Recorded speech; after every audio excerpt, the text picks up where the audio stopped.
ending. Praise to the Lord, do not prosper thy work and defending. Surely his goodness and mercy daily attending. On the earth, okay, all he can do. If we this love he befriending. So I want to pray so that we end this inspiration. Then after that, Christine will take over to invite the speaker of the day, and I'll leave it at that. So let's pray. Our kind and loving Master, we thank you for being with us even during the session that we had to praise your holy name in through music. At this moment, when we want to get the words of our speaker today, may you be with us, continue blessing us, continue staying with us, widen our understanding, and the Spirit continue dwelling with us. Because this is my prayer, believing and trusting in Jesus' name. Amen. So, Christian. Thank you so much. Thank you so much, Brother Brandon. I want to welcome our speaker, who is very committed and who is also very concerned. He is a very excellent speaker, and and he'll be teaching us about temperance and the mind. I pray that we will have minds to absorb all he has to say to us. So thank you. So karibu our speaker, Maxwell Onditi. The floor is yours. Thank you so much. I hope I'm audible enough. Who can confirm my voice being heard, or is my microphone turned off? Hello? Hello. Somebody can hear me? Hello, Yes, I can hear you. Okay, that's super. I appreciate. We are glad we are here. Yes, you are audible. All right, thank you, Christine. Glad to join you people in this very wonderful week. And we really thank God because everything is going, I hope so, as planned. And today is our day 4 of this series where we're talking about temperance and the mind. And I hope you're all set because we have about an hour to define what true temperance is, vis-a-vis what is intemperance. And our definition is going to really focus on the mind. So because we have prayed, I just want to give a basic definition of what is our understanding or our conception of what temperance is. So what comes to your mind immediately, the word temperance is mentioned. It comes to us in 2 aspects. One, for me, it asserts a sense of self-control. So if you're able to control yourself, literally in everything, and we're going to share verses, I believe, that tells us, to be temperate in all things if we have to strive for masteries. And then if there is a subscription to higher power, then it regulates how you control yourself. So true temperance is informed with godly principles. In Patriarchs and Prophets, one of the best books by a 19th century health and temperance writer, her name goes by Sister Ellen White, says that true temperance is totally discarding that which is injurious to health and using judiciously that which is helpful. So it may not be moderation. The understanding in the world out there is you can try everything in moderation. But I wonder if, sorry. Can someone hear me? Yes, you're audible enough. All right. Thank you.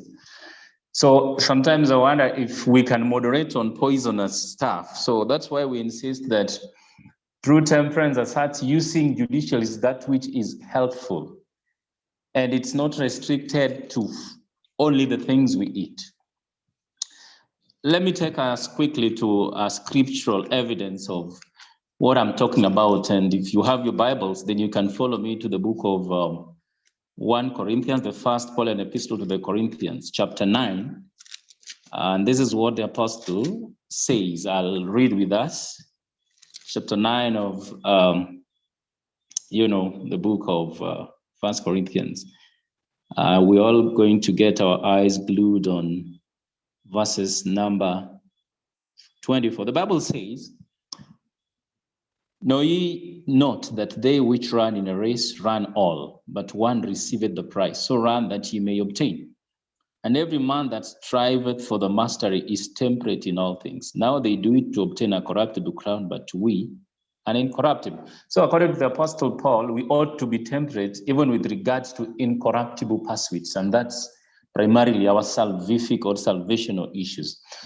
And no wonder in safeguarding the mind, we need to be temperate. We need to take what is enough and it is healthy to the mind, and not take less of it. Have just enough of it. So there is that thin balance. Temperance asserts the balance that we need over everything.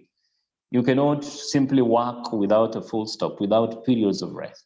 You cannot sleep or rest, so to speak, without periods of, having to wake up from your sleep to continue living. And the mind is the control center of the body.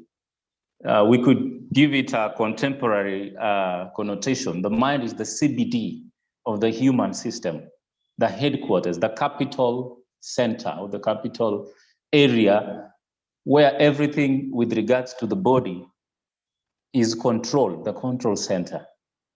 Now, why is this important? Why must we speak about temperance or moderation with regards to our mind? One verse settles it for us tonight.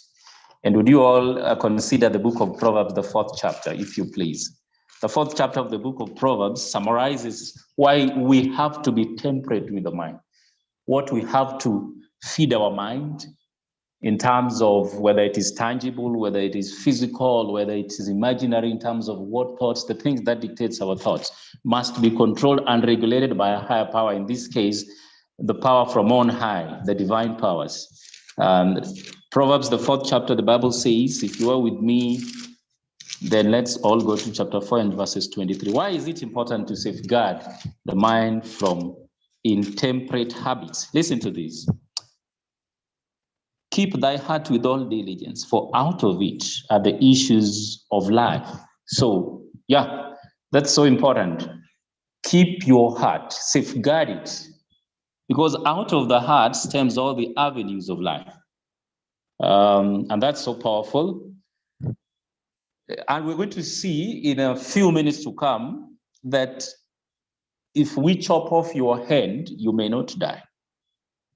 If we take away some internal organ, say like your liver from your system, you may not die instantly. But the moment we disconnect the brain from the other part of the body by chopping off the head from the neck region, then the entire 80% of the body, that is from your neck downwards, just fails.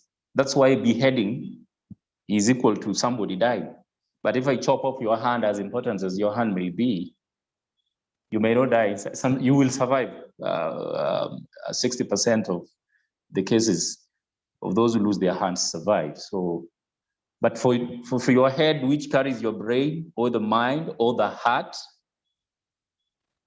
other organs are not going to receive instruction and you're going to die.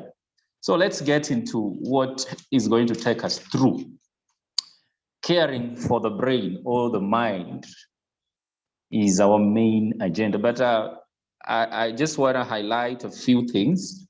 I want to make a few remarks from the pen of inspiration. And it was appalling what I found out. Some 4 or 5 principles cited by Ellen White, my favorite health writer. And I only took a few statements from the first volume of the book entitled Mind, Character, and Personality. And these are the cardinal points. The first one is in reflection to Proverbs that we just read, chapter 4 and verses 23. Let's look at why 9/10, according to this lady, of all diseases that bedevil the human race definitely originates in the mind. Here we go. She says this, that sickness of the mind prevails everywhere. 9/10 of the diseases from which men suffer have their foundation here. So 90% of all diseases that bedevil the human race originate in the mind. Perhaps some living home trouble is like a canker eating to the very soul and weakening life sources. Remove for sin sometimes undermines the constitution. Remorse for sin sometimes undermines the constitution and unbalances the mind. And that's why it's important to safeguard your mind, to be temperate with your mind, to be temperate with what you're watching, because that will definitely affect your mind. To be temperate with what you're eating, what you're feeding your mind in terms of literature, in terms of social media, in terms of nutrition. That's from 1 MCP, page 59 in the second paragraph. And of course, the other thing she tells us is the mind affects the body. So, in 1 Corinthians chapter 11, the Bible says, no aspect of our members, that is our body parts, it's useless. But Christ is the head of the church. Christ is the head of the body. So like Christ is the head of the body, which figuratively speaking is the church, the brain is the head of the body, or the mind is the head of the body. And like we need to dance to the tune of the principles of the life of Christ, so must the body in other members or in other organs dance to the tune that, or the instructions that are emanating from your central nervous system, and the mind being the capital city of your central nervous system. So what you think in your mind forms what your leg would do, or your heart would do, or your liver. What is in the mind? What emanates from the mind? But listen to this. From page 59, paragraph 3, Mind, Character, and Personality, volume 1. Ellen says, the relation which exists between the mind and the body is very intimate. When one is affected, the other sympathizes. The condition of the mind affects the health of the physical system. Let me stop here a bit and make a remark. If you have a sore toenail, right? Kama umekuwa kidole chako cha mguu, and there is a lot of pain down there, be very sure that your mind upstairs is going to be disturbed. And that speaks volumes of how interwoven, interconnected is the mind with the rest of the body parts. And if the mind is free and happy from a consciousness of right doing, that is from the rewarding habit of doing right, and a sense of satisfaction in caring happiness, causing happiness to others, it creates a cheerfulness that will react upon the whole system, causing a freer circulation of blood and toning up of the entire body. That's so important. That's so powerful of right doing, from a heart that is cheerful. And listen to the verses that I found out to be very important. 2 verses from the book of Proverbs. The first is 17:12 of the book of Proverbs. Says a merry heart, and the heart there is used guardedly to mean the mind. It's not that machine, that muscle that pumps blood to circulate through our blood vessels into every other area. This heart in the Bible signifies the mind, the thought center, the higher center, the place of reasoning, judgment, and whatever. So a merry heart, that means a merry mind, makes a cheerful countenance. But by sorrow of the heart, the spirit is broken. That's Proverbs 15 and verses 13. But in 17:12, a merry heart doeth good like a medicine, but a broken spirit drieth the bones. Okay? And finally, in verses 15 of the same chapter, of chapter 15 of the book of Proverbs, it says that all the days of the afflicted are evil. You could be afflicted with disease, you could be afflicted with sorts of misery. But he that is of a merry heart hath a continual feast. So this person has life and health in them, just because their mind is stable. Again, Ellen cites that sickness, in still insisting that sickness originates in the mind. She says in page 16 of the second paragraph this much, and I'd love to quote her. So, beginning of the quote, a great deal of the sicknesses, and you want to listen to this, by the way, because this is really serious. You know, for me, it's really serious. A great deal of the sicknesses which afflicts humanity has its origin in the mind and can only be cured by restoring the mind to health. There are very many more who are sick mentally. Their heart sickness makes many dyspeptics. Somebody who is able to digest improperly, that's a dyspeptic, maybe nervous dyspeptic and what have you. For mental trouble has a paralyzing influence upon the digestive organs. So you are there, you're wondering why you are suffering, why indigestion, flatulence, you're taking your antacid tablets or syrup or whatever, or maybe your PPIs or what we call proton pump inhibitors, medication that actually inhibits overproduction of acid. And you're wondering what the problem is. Check on your mind. Check on your mind. It could be the source of dyspepsia. And of course, when the mind is sick, then we understand the other organs are affected. And the only source that we are directed to, as we try to draw these lines clearly, is Christ, the master healer. And I'll tell you why in a minute. But in page 63 in the third paragraph, Ellen White writes by saying that there is a soul sickness. So that's the sickness of the mind, which has no balm. That means there is a soul sickness no balm can reach, no medicine can heal. Pray for this and bring them to Jesus Christ. Wait a minute. So most of mental illnesses do not have a medicated procedure in the conventional therapy, she asserts. And true healing, by the way, is when you feel settled in the spirit, in the mind, and in the body. Unfortunately, it's only Christ who can supply healing mentally and spiritually. But when we go to the hospital and then we are sent to the pharmacy and we begin to take pills and we're receiving injections, they will settle the misnomer in your physical constitution. And you may heal, but when there's a recurrence, then you need to check whether you are mentally stable or even spiritually stable. And that's why Christ comes in the picture. He's called the Prince of Peace. And in Isaiah 26 and verses 3, if you have Christ at heart, Christ in mind, Christ in you, the hope of glory, Isaiah says, he will keep you. Thou wilt keep him in perfect peace. Isaiah 26 and verses 3. Thou wilt keep him in perfect peace, whose mind is stayed on thee. That means your focus, your soul thought processes, the chain of thinking and the plethora and the thread of all that you have going on in your mind is stayed on Christ because this individual trusts in Christ, so he shall keep him in perfect peace. But I want to couple this a bit with what we find out in 2 Corinthians and the 10th chapter, if you please. And listen to what Paul says in 2 Corinthians, the 10th chapter. We're taking verse 4, 5, and that's enough for that. Where Paul says, for though we walk in the flesh, we do not war against the flesh.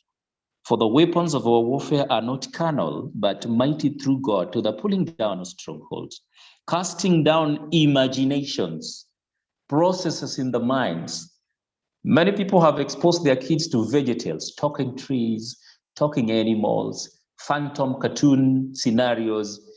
And the life of their kids is premised totally on false, made up things that are not real. And the kids end up thinking in an imaginary way. But you can't imagine life. Life is a real experience. We are told that things to that effect, things that wants to dissuade the mind away from thinking in reality. And these things tend to filter out God. Paul says, cast them down, all the imagination, and every high thing that exalts itself against the knowledge of God, and bringing into captivity every thought to the obedience of Christ. So Christ must take center stage in every attempt to restore the mind, to right functionality. Christ must be seen and must be presented and taking center stage, the master medical missionary, mind healer, if you know what I'm talking about. And of course, in Psalms 119th division and verses number 165, The Bible asserts that great peace are they which love thy law, and nothing shall offend them. So the mental laws apply, the physical laws apply, the spiritual laws, or rather the royal law, the moral law applies. And now tonight we want to look at how we can keep the mind in good shape without having to injure or wreak havoc, lest we come up with the myriads of diseases that have bedeviled the human race and weakened our physical constitution. So let me read this finally, then I want to go to some little bit of scientific impressions and findings that can help us to maintain the mind in our nice working condition, temperately, so to speak. Ellen White finishes in Mind, Character, and Personality, according to my findings, page 61, paragraph 2. And this is her confession. She says, if you hear me, Mind, Character, and Personality, volume 1, page 61, and the second paragraph. For those who are privy to these books, Ellen White says, in journeying, I have met many who are really sufferers through their imagination. And that's why Paula says, and it says that we need to cast down imaginations and bring them into captivity to the obedience of Christ. They lacked willpower to rise above. So the mind is not functioning properly to fight for the body, to fight against degeneration. They lacked willpower to rise above and combat disease of the body and mind. Wait a minute. That means for you to get well, your mind should conceive that I'm going to overcome whatsoever ailment that I'm going under or I'm coming down with.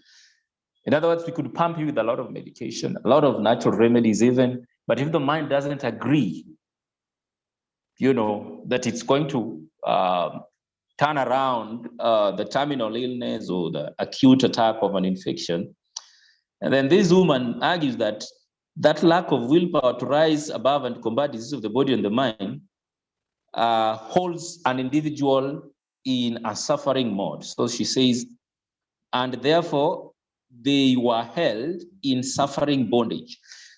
I frequently turn from the bedside of these self-made invalids, saying to myself, dying by inches, dying of indolence, a disease which no one but themselves can cure. So there's that role for you to play.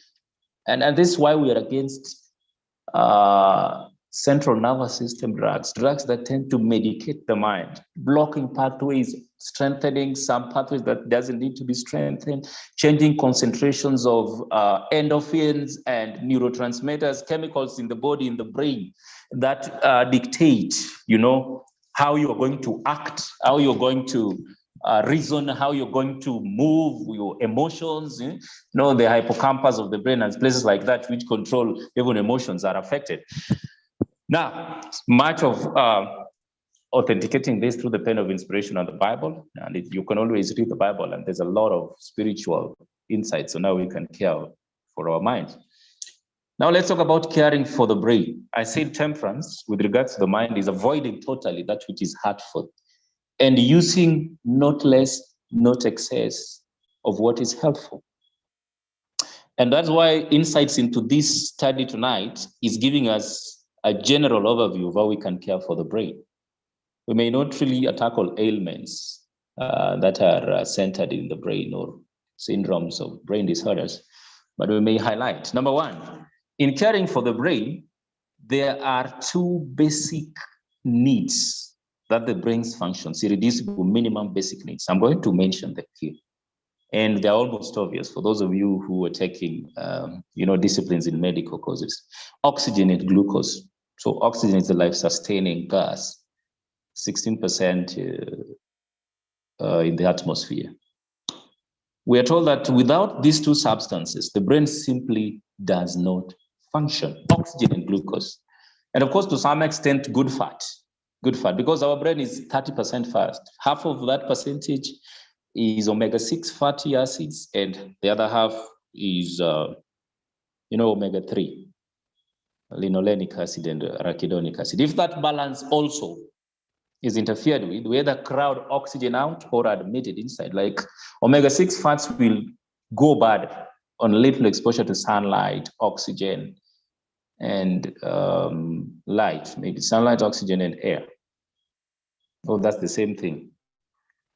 A little heat also will make omega 3, sorry. Omega 6 can be heated, but the more you heat them up, the more they limit oxygen attachment spaces or receptor sites in your body. So fats are also essential, or the type of fat that you feed your body, hence your brain, is important because it could crowd out, it could block oxygen spaces, lest we be able to, or lest we fail to access your brain with oxygen. And the best fat you need always to use, most people are going to use omega 6, which has some traces of cholesterol. Omega 6 fats are like sunflower oil, corn oil, and some seed oils that safflower, sunflower.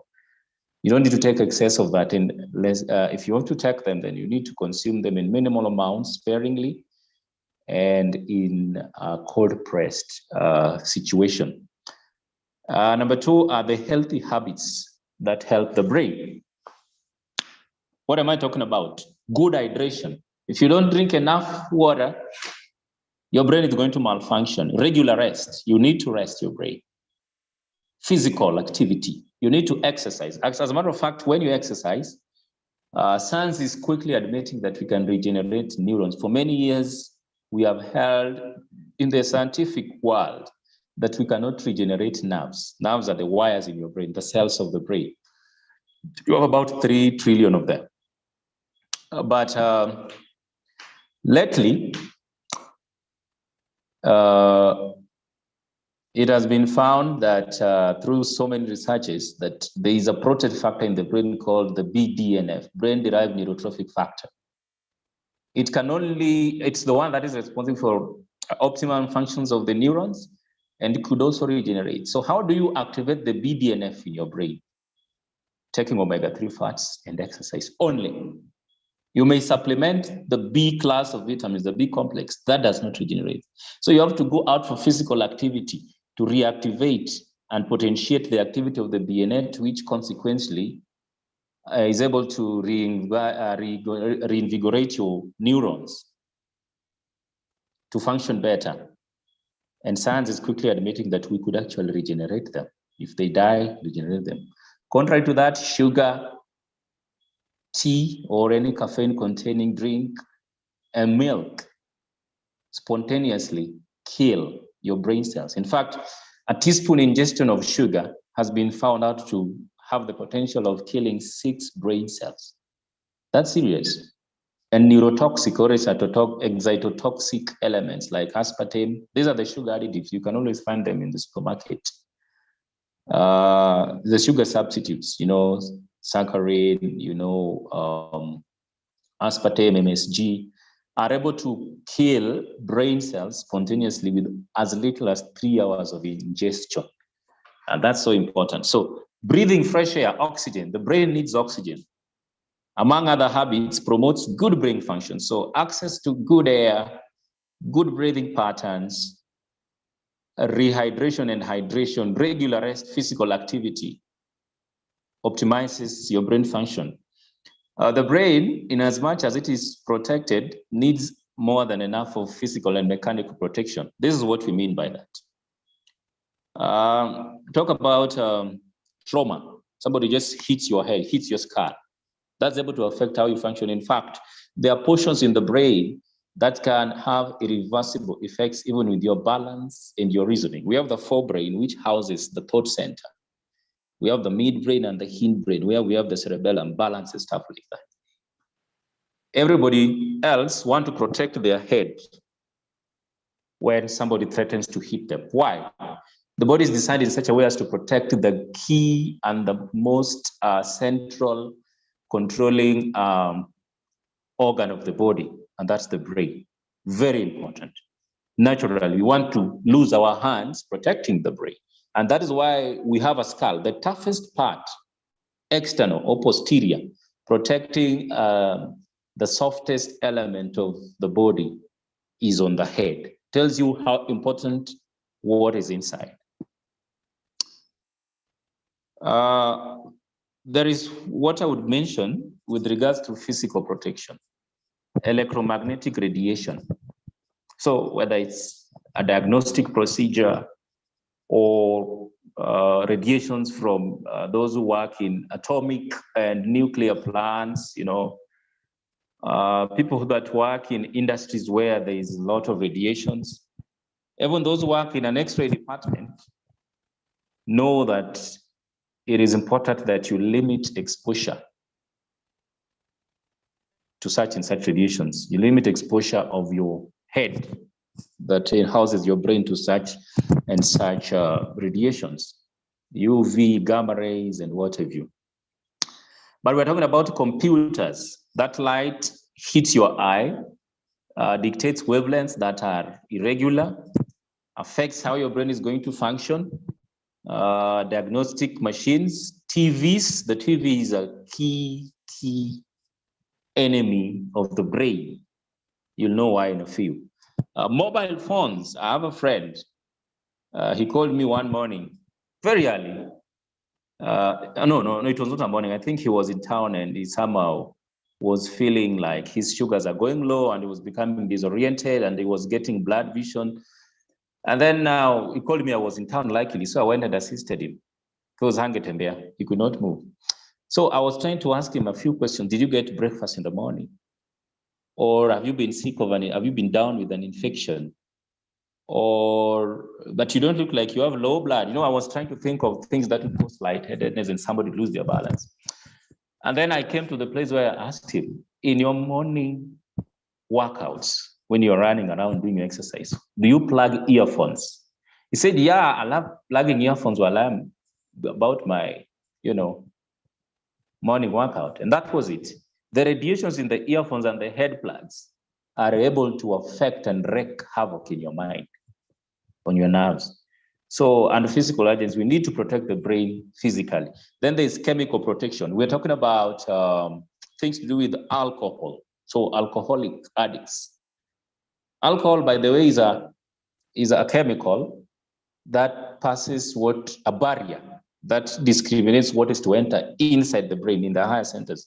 Alcohol is a depressant because it will live through what science embraces as blood-brain barrier. Alcohol has a tertiary structure. It has, kama iko na meno tatu, ukiplug, it goes through the barrier and goes into the brain and begins its depressive effects and suppresses the higher centers.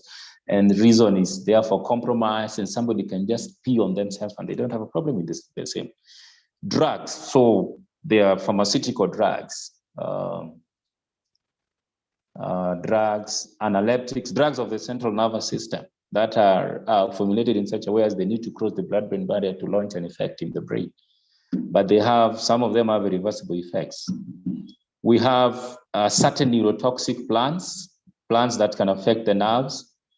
We must protect the brain from these things because they will easily deteriorate the brain function. In addition, aggressive molecules that we call in oncology as free radicals, they react spontaneously, having very dangerous oxygen depleting effects on our tissues. That's what a free radical is. Will deteriorate the neurons and cause degenerative diseases like Alzheimer's disease and demyelinating. That outer shell of a neuron or a nerve is made of a myelin sheath that is fat in nature. So like stroke, for example, in stroke, when the myelin sheath of the axon or the nerve washes off, then we call that a demyelinating disease. And there are so many. Low Gehrig's disease, we have Alzheimer's disease, we have apoplexy, that's stroke, and other brain injuries. Fortunately, the use of antioxidants, primarily found in plant sources of food that are whole, are possible to neutralize these free radicals. So free radicals from smoke, from grilled meat, from polluted air, from chemicals in terms of drug are able to injure your brain. But if you partake a diet that is liberal in fruits, organic fruits and veggies, and clean water and breathing fresh air, you're able to neutralize the free radicals. And that's how the primary defense against cancer is your own immune system. But you potentiate the the strength, or you synergize the strength of your immune system against free radicals when you limit alcohol, drugs, and certain neurotoxic plants, and you partake largely of phytochemical-rich, antioxidant and nutrient-rich fruits and veggies. There is also microbiological protection that we need to have intact. What does this mean again? You know, the brain is sensitive to a number of viruses, bacteria, and other germs that have the potential to damage its function and could be even irreversible in nature. Let me give you a typical example. Somebody who takes largely of pork, meat from the pigs, that's the swine meat, or even improperly cooked meat from cattle, that's called beef. There are parasites there which breed in the body.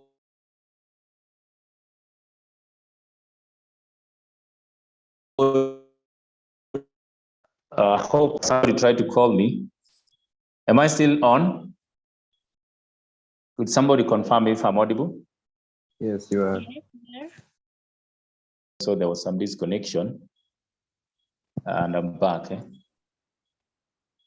I was saying, under microbiological protection, we consider bacteria, viruses permeating the body and going all the way into the human brain.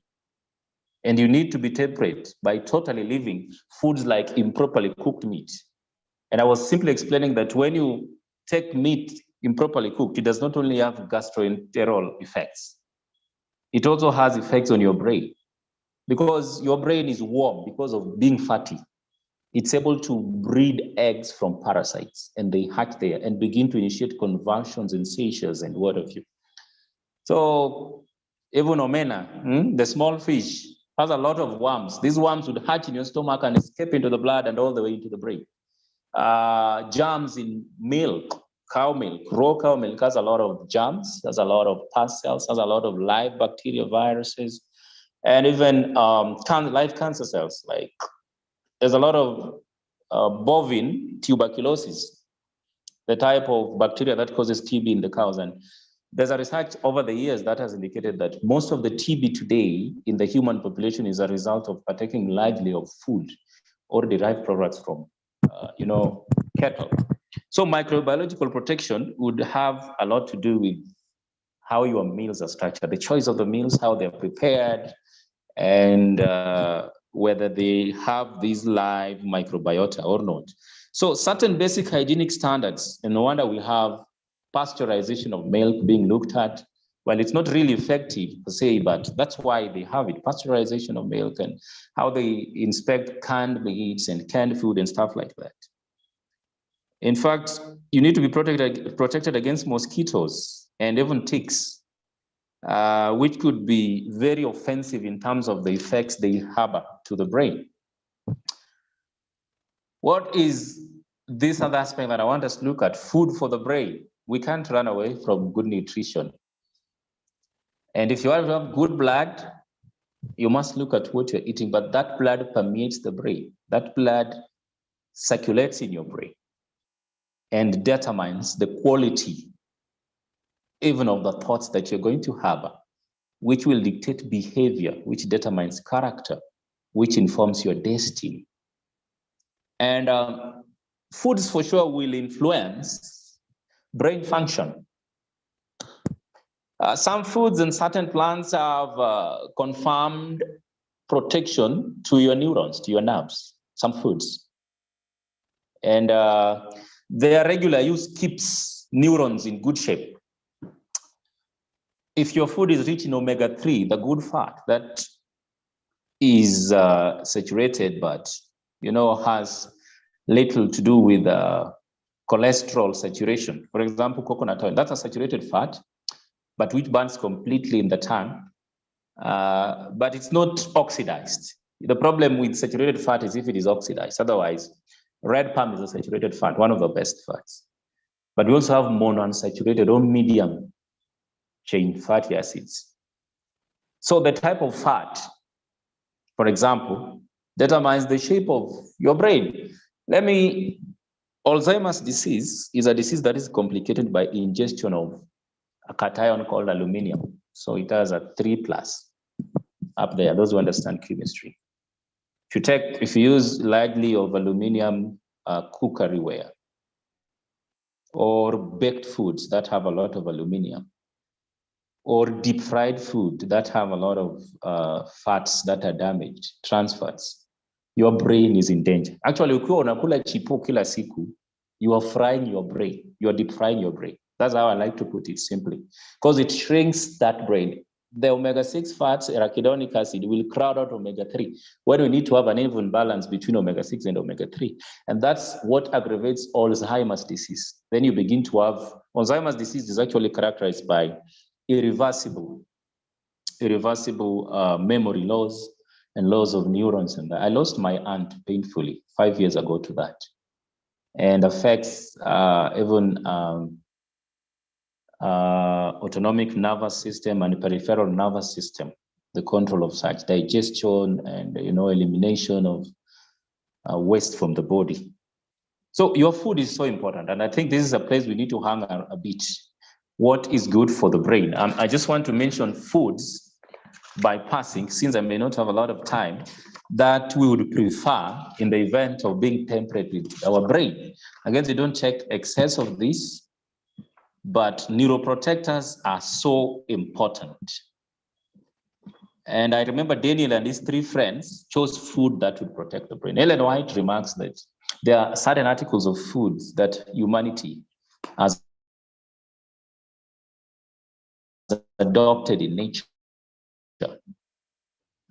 like red meat, because of the oxidized cholesterol.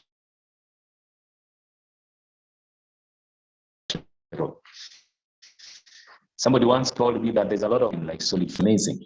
And that's so amazing. So as I get to foods that would be important to protect your nerves, it is worth considering that lentils are so important. Lentils, so brown, red lentils are so important. Lentils is a good combination of sufficient carbohydrates and protein and some level of acids that are not in exaggeration. Oats and almonds. Almond is one of the concentrated nuts that is alkaline in nature, fortunately. Actually, most nuts are acidic, but almonds are. And those of you who do not have a clear picture of what almonds look like, they're brown in color. You need to simply just Google and know how they look like. And you'll simply know how important they are to your brain. Now, one of the most powerful antioxidants in the nuts family, I will always recommend this to every brain disorder, from memory loss to dementia, to Alzheimer's, to Gahig's disease, and even to stroke, is the walnut. Walnuts are so important, full of omega-3, full of antioxidants. Beans are powerful to protect your brain. The wheat germ, full of B vitamins. Spinach, full of the folic acid. Am I still on? Somebody trying to talk?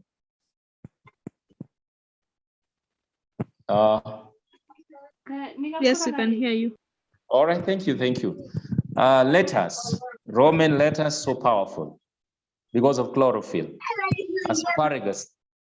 Asparagus is an important plant or herb that is loaded with a lot of good proteins. You can actually eat it raw, asparagus sticks. The problem is it takes forever to mature, but if you get asparagus, grab it, your brain is going to be, wow, neuroprotective. Lima beans. Lima beans are powerful. Fortunately, if there's a food that is good for the liver, it's going to favor your brain.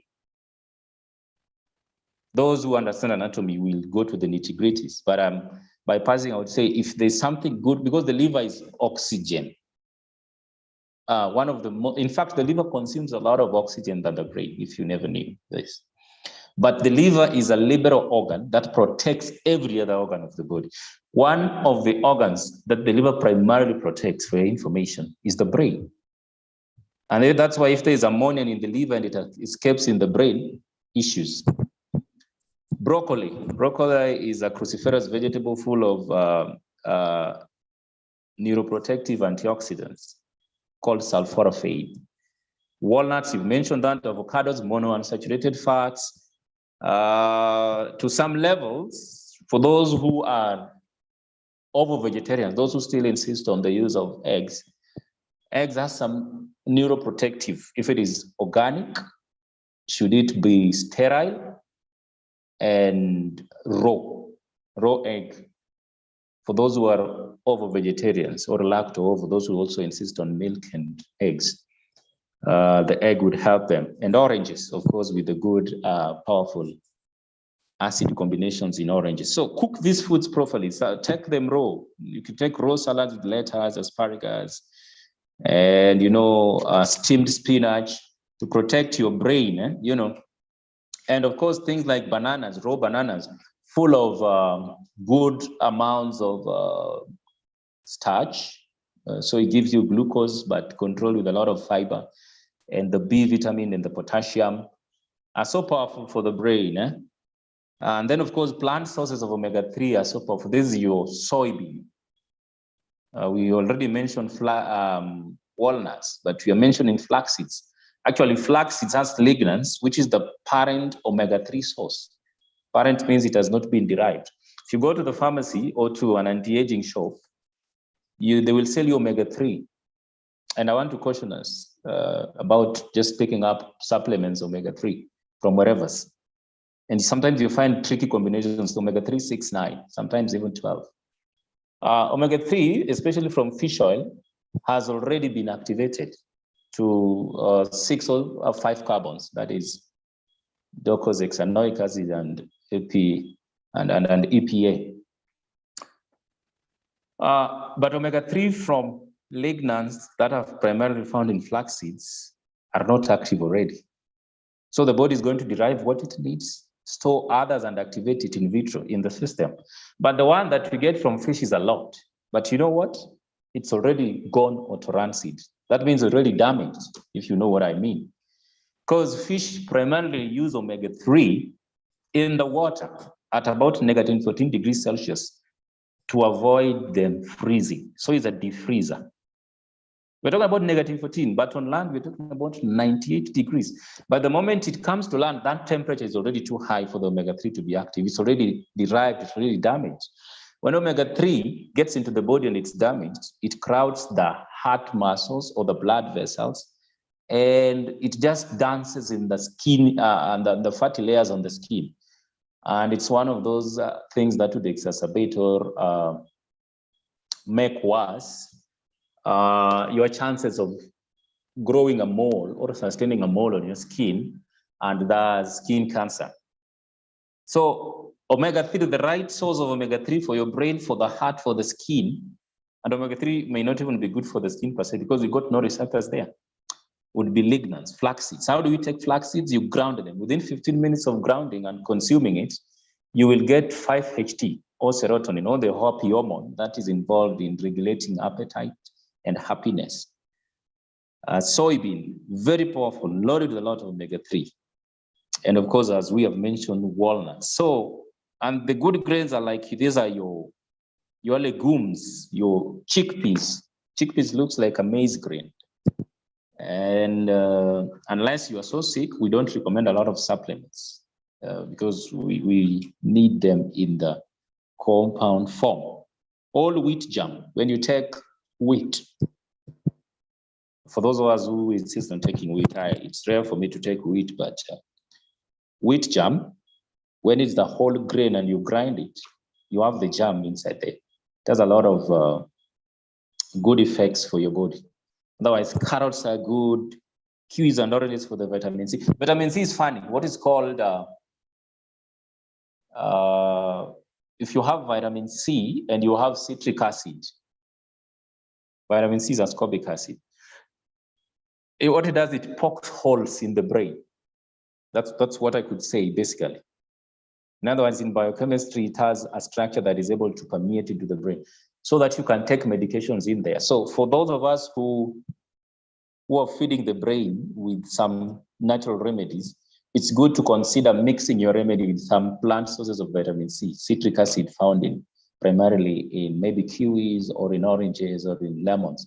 Then it's able to poke holes into the brain to allow whatever you are feeding the brain with medicating it naturally to reach into the deeper or the higher centers of the brain.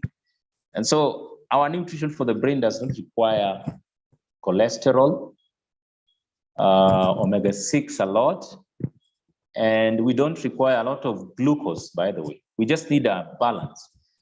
For those of us who are working with the patients, you know that you will have episodes of convulsions with epileptic patients. If they overeat or undereat, if they are hypoglycemic, they will have attack. They may sustain an attack. Or if they overeat, that means if the stomach is clogged, or if they take too much of proteins or too much of carbohydrates. And so what we usually do when we handle brain disorders is we limit a lot of super refined carbohydrates and even the sugary fruits, so to speak. So nutrition is so important. What you ingest can either dictate that your brain will shrink, your brain will malfunction, and your brain will not function in the right mode as God designed it to be. So that brings me to these other points: psychological and spiritual care for the brain. We're told for optimum functioning, the brain requires psychological and spiritual care.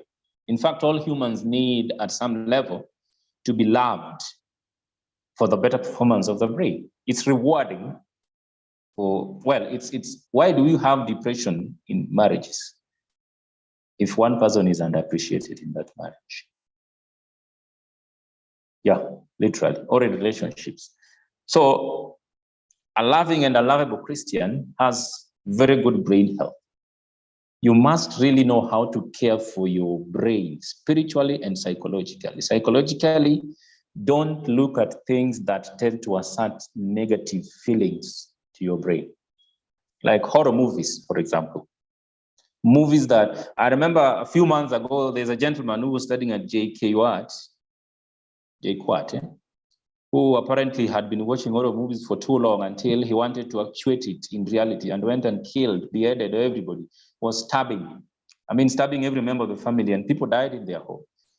The result is this guy is really feeding so much into information that is making the brain to work on the reverse. Recently, I saw a video on YouTube where a child has watched too much of murder movies that depict murder, that he says when he grows up, he wants to be a murderer. And he says, I just like it. I like doing it. I would want to see how people, I love the feeling and the sight of people dying, you see. This child has been destroyed right from the word go. Psychologically, he has life on the reverse. And there are also dangers of psychology. The modern day psychology out there and the things they use to afford a good brain health and development, even for kids. We just need to know that the character of Christ and his personality should inform our psychological orientations. And spiritually, when we read the scriptures, when we commit scriptures to memory, what do you think? I want to bring back the verse that you read, 119th division of the book of Psalms, verses 165. We were told that if I meditate in your law every day, you will give me a peace of mind, so to paraphrase. But if I have to read it, then it says, great peace have they which love your law, and nothing shall offend them. Wherewithal shall a young man keep pure his ways? By taking heed thereto according to your word, by heeding to the word of God. Thy word have I hid in my heart, that means it in my mind, that I may not sin against you. Psalms 119 from verses 9. So what do you feed your mind such that your thoughts are either positive or negative? Again, if you look at life in the pessimistic view of it, you're injuring your mind. If you overthink of your problems, self-empathy or self-sympathy, you'll come down with depression, I promise you. If you were so much into the death of a loved one that you almost think of them every minute of your life, the next time after burying your loved one, of course, it's a difficult moment, and I sympathize with those who are going through a lot today because of life and because of the misery in this life. But how best can we help ourselves against coming down with diseases of the mind because of our psychological orientations? Look to Jesus. Look to what the scriptures asserts. Endeavor to think positive of life, even if you are in problems, because there is one person that understands all this kind of stuff. So psychological and spiritual care of the brain is indispensable, my people. Finally, there are natural tips for the brain, natural treatments for the brain. Those of us who are medical missionaries knows that whenever we are performing a hydrotherapy treatment by the name hot foot bath, they understand that we have to keep on cooling the brain. You know what? Let me share this.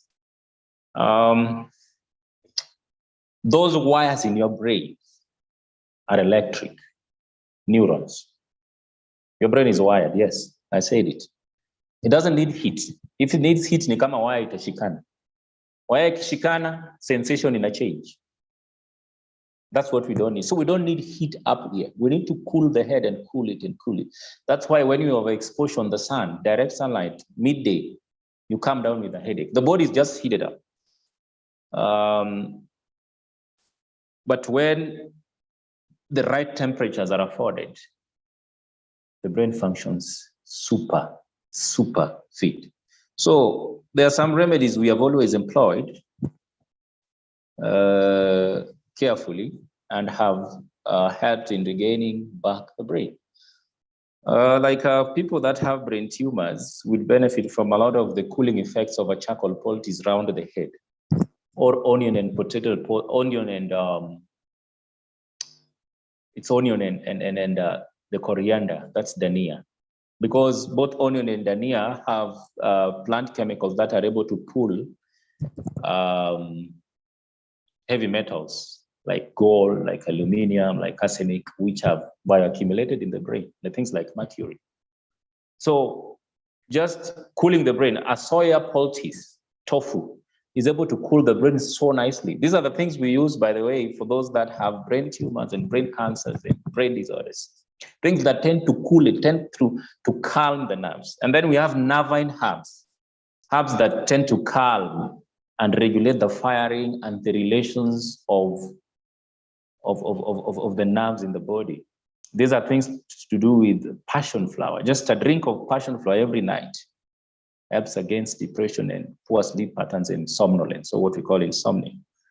Herbs like chamomile. A chamomile tea just before bed sends you to your slumber line peacefully after your devotion and prayer.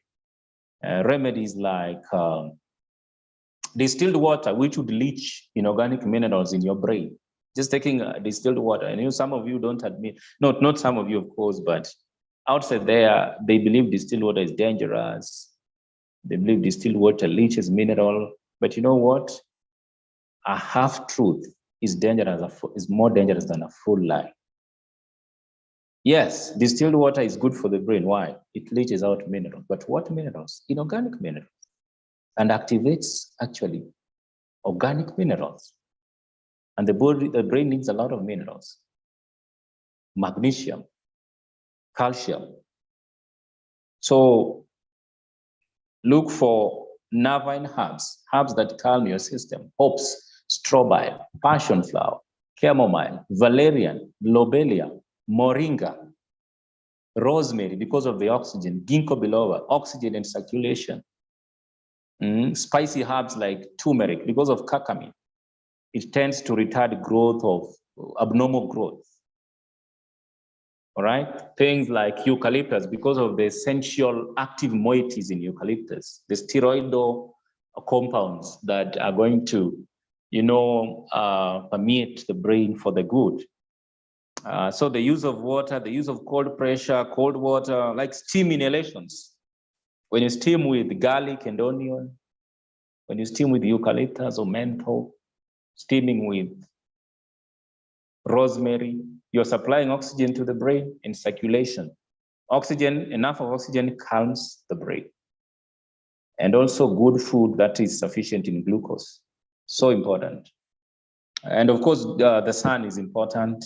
for the brain too. Have you ever noticed that when the sky is dull and it's sunny, it's cold outside there, and there is no light, you tend to be moody, and there's a lot of emotional instabilities that follow. But as soon as the morning glory sun wakes up, you feel brightened up. So sunlight is so important. Some of the natural remedies are just basking in the sun. As simple as basking in the sun is able to reinvigorate the mind. So I'm not sure if we are getting to anything, but we have looked at that. And so I just wanted to touch a bit about addictions, alcoholic addictions, drug addictions, caffeine addictions, pornographic addictions, social media addictions. If you don't feed the mind with what is good temperately, good food, nutrition, good music, you're going to need something. And the human system, the self in me, will reach for what my heart wants. You know, naturally, we don't like sermons. Naturally, the human system doesn't like good music. It's not congenial to taste, says Ellen White. That's why we like dancing around our music Sabbaths and whatever. Because naturally, what blends with the carnal mind of the human system is just sin. And that's why there's such a thing as being born again. And the psalmist says, we don't have to come and go back. We are born that way. In sin, my mother conceived me and I was shapen in iniquity. So you must make an attempt to resist. So in addiction, if you're not reading the Bible properly, somebody once said an idle mind is the devil's workshop. If you're idle, you look for what to compensate because the brain needs to work. Those neurons need to relay impulses. There are synapses that need to be connected. There's information that needs to reach your foot. So there is activity. By the way, your brain is one of the organs that, as you sleep, remains to work. And you only dream when your brain, the reason you dream is because your brain is half active.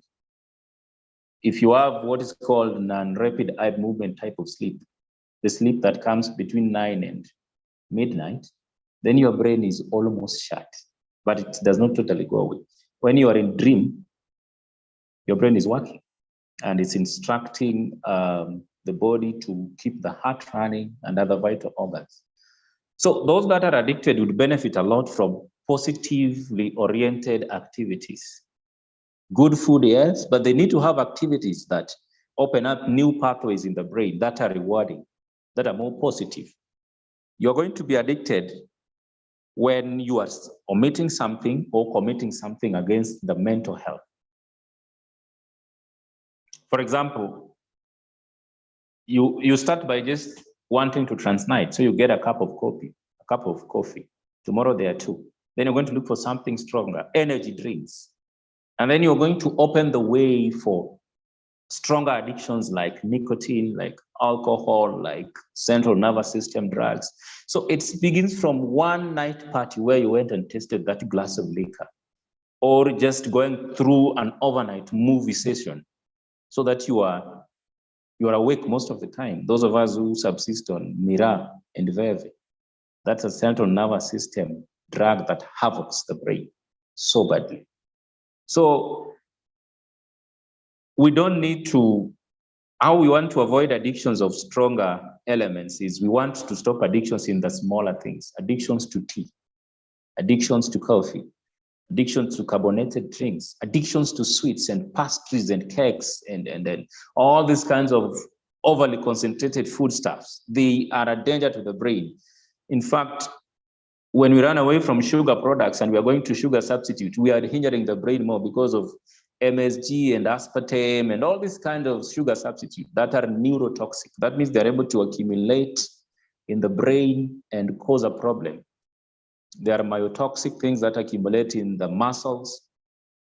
And those are the things that we need to avoid. Depression.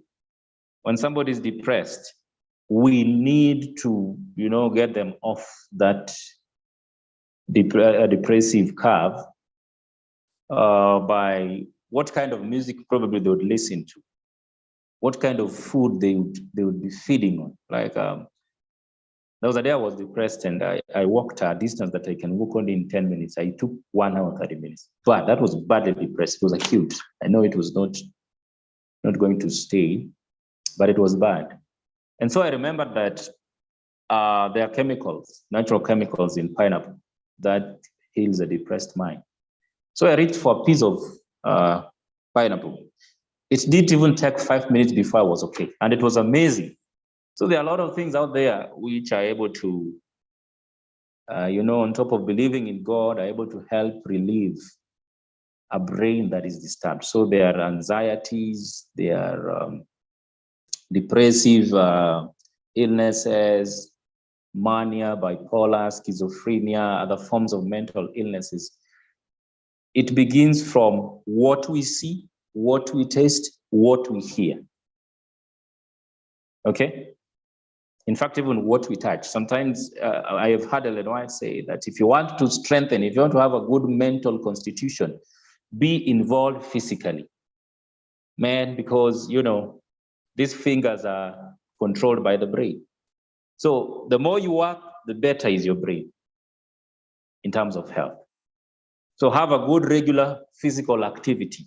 Do gardening, do morning jogs, morning walks, breathe in properly. Like for those of us who are involved in white collar jobs and are working where there's minimal activity, if you take at least within every 15 to 20 minutes, just walk out and take some 7 deep breaths and come back to your computer. That's going to help you from getting exhausted, in the brain. So eyes rubs when you feel an headache are powerful, or cold compresses on the forehead. Sometimes if you are disturbed in your brain, just exchange cold water in your hands and feet. Exchange cold water with the hot water in your hands and feet if you have an headache due to, stress. And then treat underlying problems like diabetes and high blood pressure and stroke and atheroma. And you're able to optimize how your brain is going to function. Otherwise, your brain is going to open up another avenue where we are going to have more diseases. And you heard of gastric dyspepsia and even nervous dyspepsia. So watching the right thing, doing the right thing in moderation. Lack of sleep, I was about to forget this. So important for the brain. Because then enough sleep helps the pineal gland to operate well. Things like adenosine and melatonin and cortisol hormones are going to be under regulation. And sometimes when you stay awake for so long, you're also injuring your adrenals. And you know that your adrenals will control your metabolism of glucose and regulation of minerals. Sometimes when you take of steroids in nature, they will also interfere with the brain to some level because they affect your adrenals. That would cause exhaustion and tiredness and whatever. There's a lot involved in the brain that we need to really be privy to make sure that we are not suffering, to make sure that we're not going to suffer from diseases of the brain. So I don't know if there are questions or our time is up. I've spoken continuously for so long, for so many minutes. Maybe I needed to be guided on this before it can be done. Anyone following? Yes, we can hear you. Maybe if there are questions. How many minutes are left, or do we have room for questions? Yes, there's room for questions. Okay. Yeah, maybe we could allow such.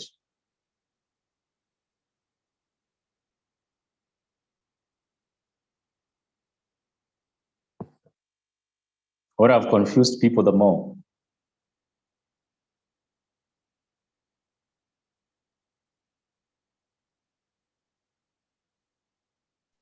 No, your session is very elaborate, and I have a question. Is there a book we can read about all this? Good question. Good question. Yeah, if you are Seventh-day Adventist, and then if you go to our literature evangelists, there are a lot of literature based on study findings across the globe. And one such a guy is Dr. George de Pamplona. He's authored many, many health books. I love his very elaborate way of and articulative way of talking about the brain. For example, in the book, Healthy Body,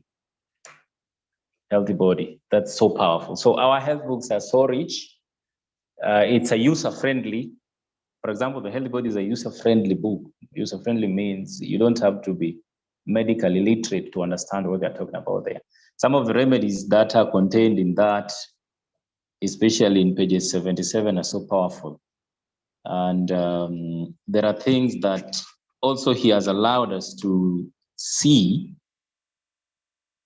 which are very good if employed in terms of foods, in terms of procedures that help to optimize the brain functions and protect it and benefit a lot from a good functioning brain.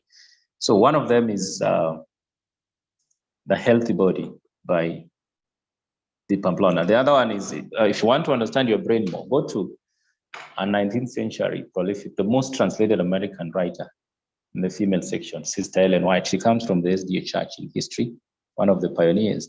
She writes 2 volumes on a book we call Mind, Character, and Personality.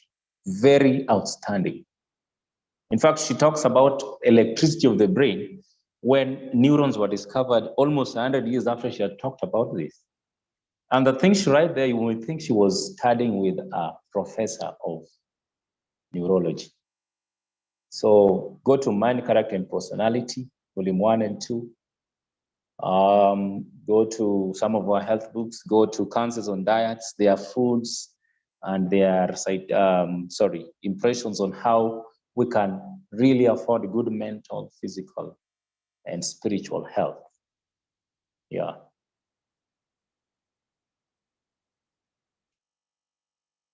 Any more?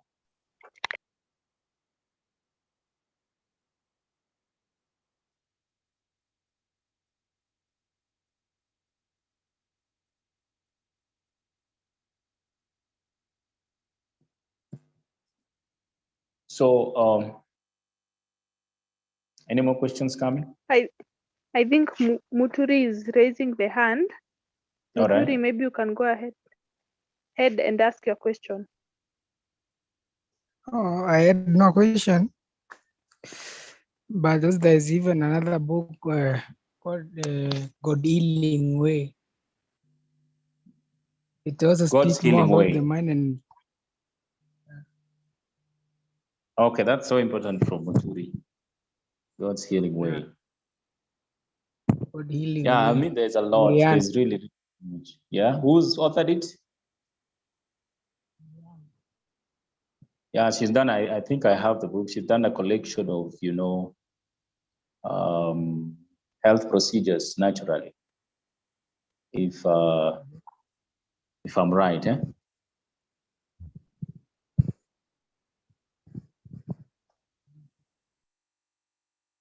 Yeah.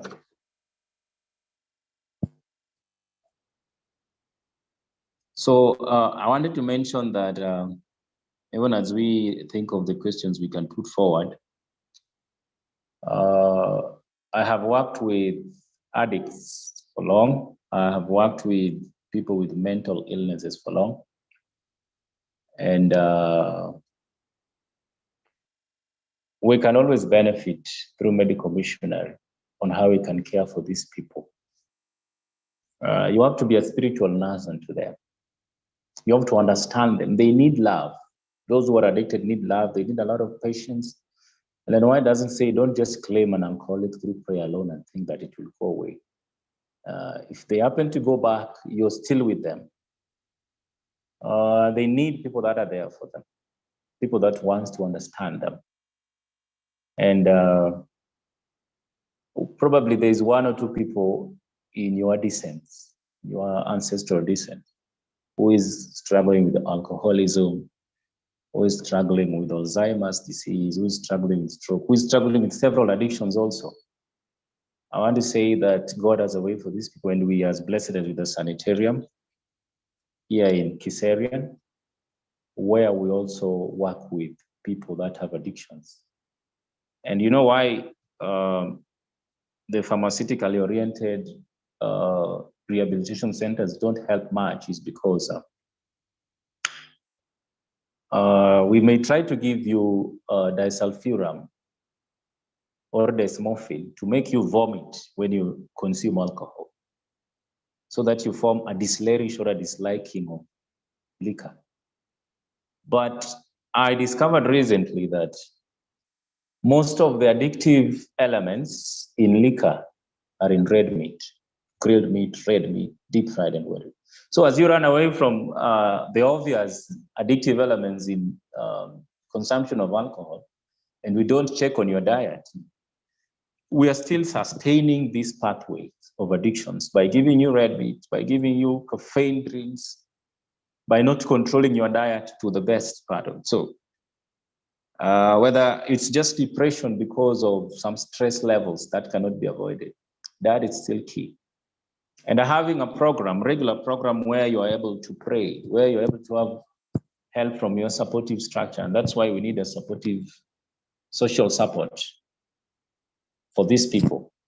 If that is regular enough, you know, Adventists will benefit because they are strict on the Sabbath. They want to go to church on Sabbath day, and they want to insist on being active on services. Is able, you know, that weekly rest also is a rest that the brains need, as you forecast on the rest that is going to follow in eternity. And it is an holistic approach to care for the mind, to optimize the brain. So you keep off alcohol, refined sugars, additives, fast food and processed food, stimulants. As you keep off that, you strengthen, you increase things like walnuts that we talked about, other nuts and seeds, whole grains, fruits and vegetables, exercise. And you're going to have it so easy. And I know that there's a class that today is suffering much. The young people of our day, the youths of this time are really suffering. Depression, to what of you? When we think of jobless, look at what is happening to our children in our schools because of CBC, a very stressing program. It's spontaneous. Somebody's asking, what is the effect of taking drinks containing caffeine daily, for instance, coffee? Thank you for that good question. Caffeine is a chemical element that has methyl, CH3. Now, CH3 in chemistry is able to penetrate the brain into the higher centers. But now, unfortunately, what the CH3 takes into the brain is caffeine is able to impair repair of our DNA. Caffeine is able to induce oxidant activity. That means overcrowding the oxygen spaces and depleting them. Caffeine is acidic. Caffeine stimulates your central nervous system. And the reason why it causes addiction is because it goes into your brain to change pathways. Caffeine is able to deplete the body and thus the brain of trace minerals that are so important to cognitive function of the brain and stuff like that. And so caffeine would make you feel fired up when you don't need to be fired up. Like when you take coffee, there is a surge of adrenaline, the fight or flight hormone. Now you only need to secrete adrenaline and release it to the system in an emergency situation when you either want to fight or you want to run away. Caffeine would influence negatively the metabolism of glucose. Now, when there's erratic metabolism of glucose, the brain is going to be affected. We know that, now we know through many researches that when a child has aggressive behavior, or children that are more obese tend to have depressive illnesses or mental illnesses, like ADHD. That means attention deficit disorder, attention deficit and hyperactivity disorder, obese children, taking too much of refined carbs, which elevates circulatory fats in your body and even stores a lot of fats, what is called de novo synthesis. Caffeine changes the activity of the liver to convert more glucose to fats, hence obesity. Obesity is the second leading cause of chronic ailments. It's a secondary cause. So taking a lot of caffeine changes glucose metabolism, which interferes with your brain, changes the body's pH, is highly oxidant in nature. That means lowers your protection against active radical damage. Caffeine, because it does not scavenge. You know, people cheat you that, you know, green tea have what we call anti-cancer effects. That's madness. Don't go for stuff. And then sometimes they bring you coffee that has been decaffeinated. Coffee has a myriad of other elements that are able to wreak havoc to the brain and thus to the body in entirety. So the effect of this to the brain is that, and I've almost forgot to mention this, there is something very common with young people. Young people want to be active during the day. They want to watch a movie until 2 a.m. They want to wake up for lectures the next day. They want to go to bash the following night, and they want to be okay. Then when the brain is waning, they want to use energizers to injure it more, or they want to go for miram to stay awake. Caffeine would damage your brain cells. If you take it with sugar and milk, you are going to have progressive amnesia. That means progressive memory loss, to dementia, to senility. Caffeine. Right now, there's a student at Chuka University who is doing their undergraduate in Manasi, who has severe memory loss. And I was talking to him and I was trying to ask him about his patterns of meals. And one of the things that stood out was that he's a chain drinker of caffeinated drinks. Before I got into medical missionary, when I was about 17 or 18 years of age, a teenager in my late teen years. Then I had not gotten into pharmacy, whatever. So I asked a pharmacist, what could be my problem? Because I could forget miserably. If my mom sent me to the market for food, if I meet my friend and we talk for 30 minutes, I know I've been sent for stuff. I know there are visitors at home. But I can't recollect myself. The cognitive function is gone. I can't decode. I just know I was sent for stuff and I don't know what I was sent for until I would go home without what I was sent for. And then mom was like, young man, you think you're growing big, you think I can't send you. It's okay. I said, mom, that's not the problem. But I promised her that I would find a solution to my problem because I didn't like it anymore. And I had very bad anger episodes. I could not control myself. Little did I know that it was the too much coffee I was taking with a lot of red meat. So if you want to have good memory patterns, if you want to put scriptures into your head, take away coffee, tea, cocoa, theobromine. They're all in one class. We call them methyl xanthides. They have an effect of registering uric acid in the body, which bioaccumulates into the brain, which destroys your DNA, which happens to misdirect your neurotransmitters, which interferes with your metabolism, which interferes with your urinary system and overloads your kidneys and liver. And caffeine is linked to liver cancer and kidney cancer and things to that effect. So whether it's in sodas or it's in water carbonated drinks or it's in coffee or it's in energizers, drinks that tend to give you energy with no food, absolutely. Stop it completely because you are injuring the brain as you injure other vital organs in the body.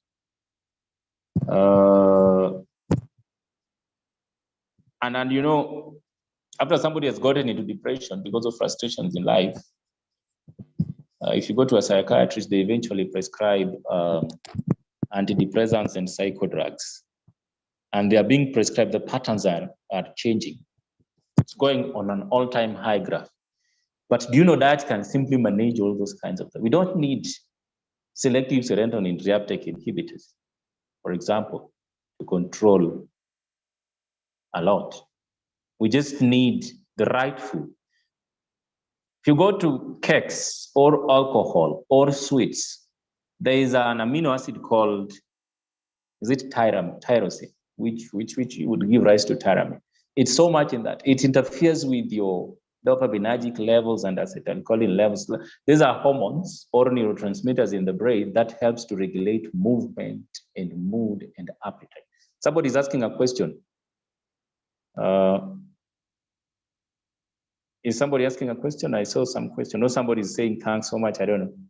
So sometimes you don't know what's happening with you. A lot of sugar, refined sugar, so bad for the brain. And so these are things we need to look at. These are things we need to look at. Back pains, lumbago and sciatica, consumption of coffee and tea, and burdened kidneys. And as long as there's a problem down there, there's going to be a problem upstairs. So really, we have to be careful about how to take care of our brain. I wanted to read something from Kansas on Health, page 115, where Ellen White says, meat dulls the mind. She says, those who use flesh meats freely do not always have an unclouded brain and an active intellect, because the use of flesh of animals tends to cause a grossness of body and to benign the finer sensibilities of the mind. Oh, there's something I also forgot to mention when we talk about nutrition. Fermented foods makes you dull. When you are fermented, when you have a lot of fermenting yeasts in your gut, when you allow a lot of indigested food, like a lot of wheat products. Wheat has a form of gluten called gliadin that knocks off your good bacteria or your good cells in the gut. And then it escapes into the blood and runs all the way into the brain. And that kind of protein benumbs the brain and causes depression. The same to milk, because of the casein. It has a chemical compound called casomorphin. The morphine will be depressive, the protein will be indigestible, and will elicit even further protein antigen reactions in your brain. So wheat and the brain is an issue, by the way. Milk, you can see kids that consume cow milk are dull upstairs, very dull. Change their diet and they're going to be excellent philosophers in the making. So anything that defiles the mind begins in the stomach. So what you feed your stomach is what you feed the brain. In traditional Chinese medicine, they treat stroke by making sure that the bowels are clear and are moving properly. So one thing that stands out for me when I'm managing brain disorders and brain issues is I make sure that your tummy, your colon is functioning properly, functioning rightly. And that's why we have some good fruits like guava. The guava fruit is very good for the brain. I don't want to talk about fruits that are not in Africa. Go for guava, go for pineapple, go for paipai, go for strawberries and the like, go for lemons, go for kiwi. Take what you can find and you have something that is good for the brain. The apple has antioxidant that is so powerful. The apple is a good fruit for the brain. Take lots of apples if you can. And the other fruit that represents apples is the pears because of caffeic acid and what have you. I hope we have tried to touch as much as we can. So at the sanitarium, you can bring your epileptic people. You can refer them to Living Fountains Health Retreat here.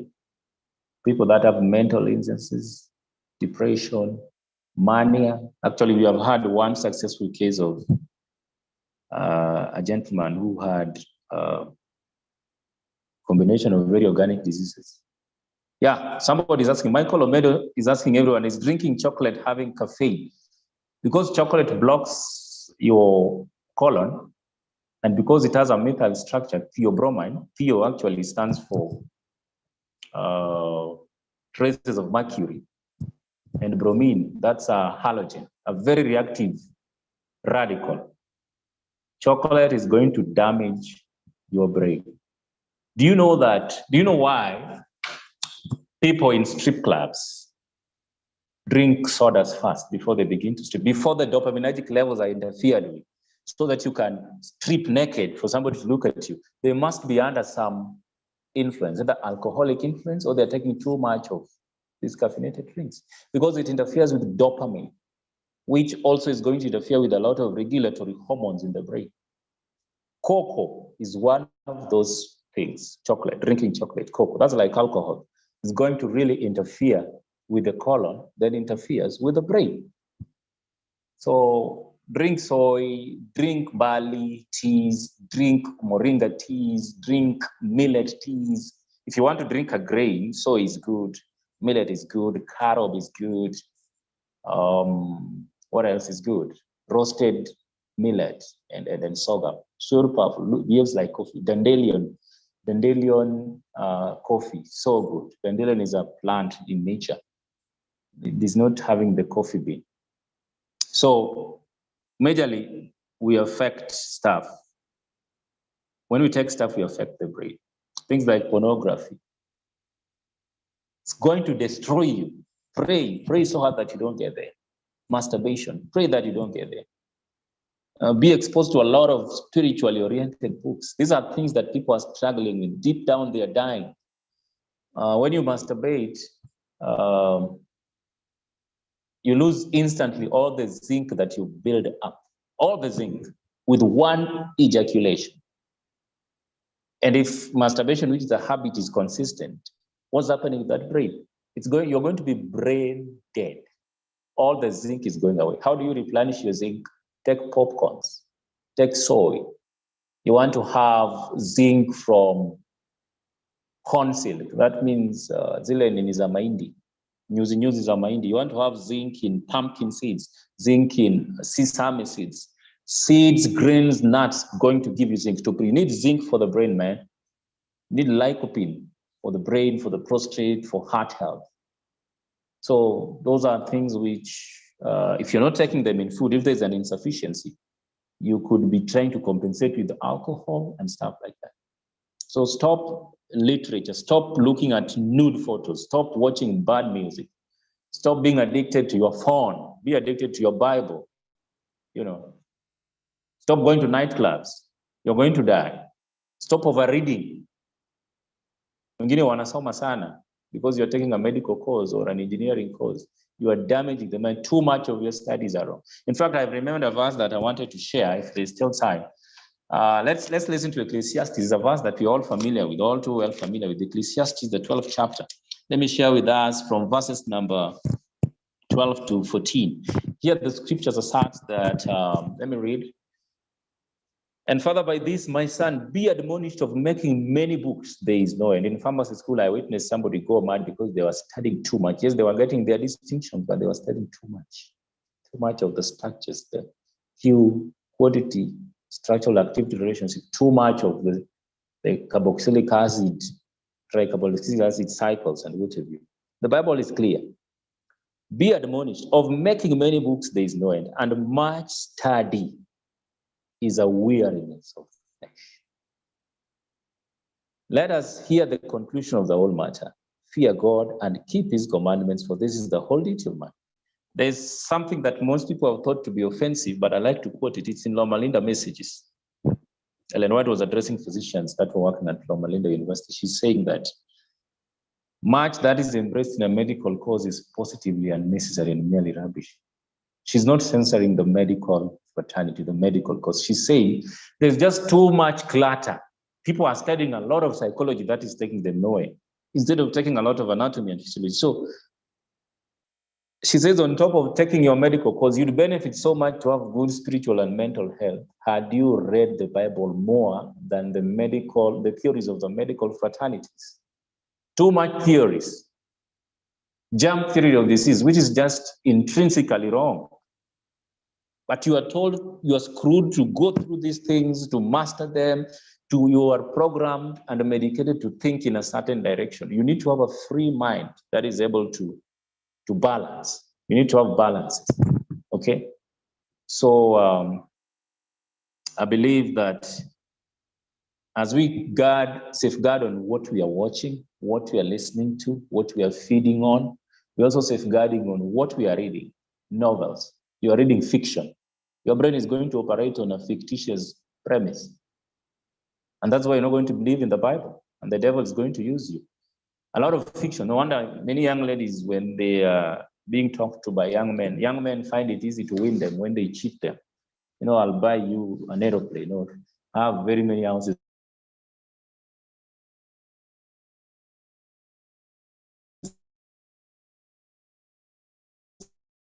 Because you're basing your thinking on false ideas. But if you read the truth, if you blend with the Bible is authentic. The Bible has real promises, not promises of I'll buy you a 2 million house and he's an hustler in town. But if God promises you life, He's going to give you life. So we need to keep our minds in Christ that He may afford us peace. Yeah, I hope much has been that I had have been presented. Unless there are further directions, it's also a time that we can now go to sleep. Yes, thank you so much for leading us through. I'm sure we've learned a lot, and this is a session worth going back to listen to again and again. Thank you so much, Brother Maxwell. I've personally learned a lot. I'm sure the rest of the people have also learned a lot. Because time is much spent, we wish to end there. I'll pray. Maybe if I so could that give we our close. contacts for those who Yes, may have please go. inquiries and stuff like that. Yeah? So Yes, please go ahead. My number is 0728. You could be writing it, if you please, on the screen. 072808 3595. 072808 3595. The other number is we also have an Airtel line, 0738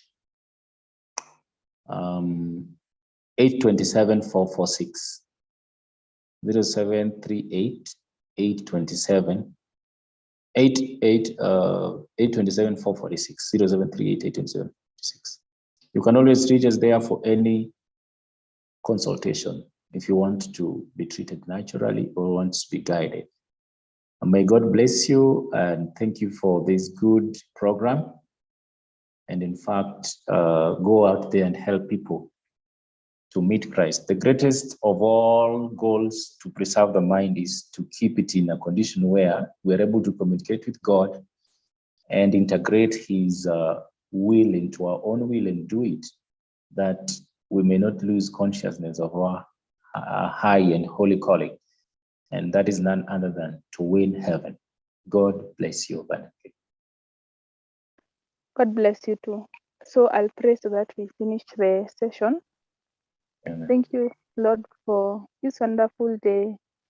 I pray for our brother who has taken his time to teach us. May he be blessed. May you keep him safe and his family. May you bless them. Also, Lord, for all those members who have stayed with us to the end, may you bless them personally. May they have a change from what they've learned today. And I pray this shortly, trusting and believing. Amen. Amen. Have a perfect Noel week, all of you. Thank you so much. God bless you.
Mbona unaangalia matiti yangu?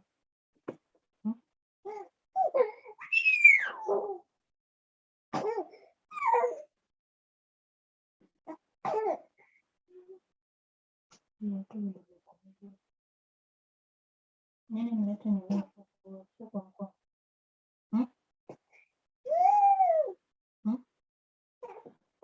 Nini?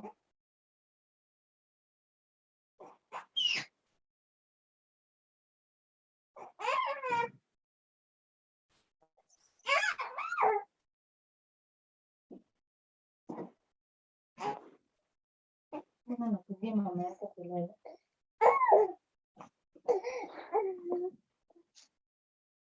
Natoa mkono hapo.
ikawa